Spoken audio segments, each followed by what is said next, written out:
Hi, Alice here in Colonial Williamsburg. See some of the genius gardening hacks of 18th century gardeners. Many of these hacks are useful today. Let's go check them out. I'm walking to the demonstration garden for the Williamsburg Foundation. It is under development and it's going to represent common plants, primarily vegetables, that were grown and used by different layers of society during the 18th century. So there will be representation for what was grown for the middle class, tradespeople who were living here, for enslaved peoples, and for Native American peoples, because this area was populated by all three. All of the vegetables and flowers that are grown in this demonstration garden are documented as being grown during Colonial Williamsburg, so they're all considered heirlooms. The garden is in sections using raised beds and improved soil that sits on top of clay for improved drainage and nutrient value. Bell jars are used to top many of the cold sensitive vegetables. There is a fallow field to the back fence of crimson clover that will be turned in. There's one bed where the clover has already been turned into the soil and will be chopped up with hoe. And the clover is a nitrogen fixer. It adds nitrogen into the soil, which it helped fertilize. And this was a process that was used in colonial days. The rye bed to the side is grown for straw that is used to warm the roots of some of the cold sensitive vegetables and also to suppress weed. These plants are cardoon, which is a relative of artichoke, and they grow large and will be harvested in the summer. Hoops are used on broccoli and other plants. They're covered in the evening with cotton cloth to prevent frost from settling on the plants and freezing them. These are hand light. They're pane of glass and with the top that are used to cover the plants at night to keep them warm so that you can grow calendula. That's the name of this flower.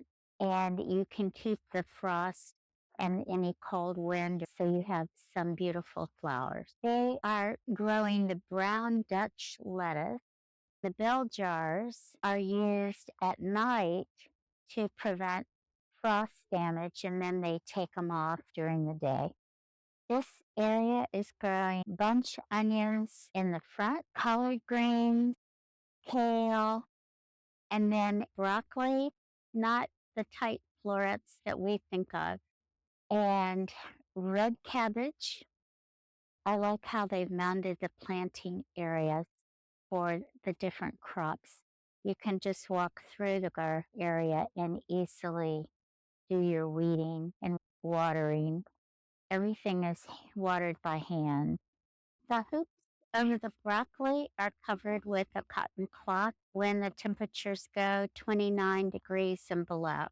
This area has two varieties of spinach that are growing. See if we can see the sign. There's one variety. Plants that are grown new are going to use the seed for planting again. That's how they maintain the crops. The straw goes down in between to suppress the weeds. Another variety of spinach. They have sorrel growing in the front. They also have protection for many of the plants they're getting ready to put out. This is for cold protection. Next to them, look underneath the plywood. You can see a hole, the plywood covering a pit. And there are actually three pits. This is just one of them. The pits are filled with horse manure, covered with almost a foot of soil. and they are like an oven. As the horse manure ages and decomposes, it puts off heat, which heats the soil, and they're able to start their seedling in this area. It keeps the soil warm. 3 pots of cloves that are growing here, just to give you an idea. If you don't have a large garden plot like this, you can use pots. That's probably, I would say, 16-inch pot, and it has 3 plants.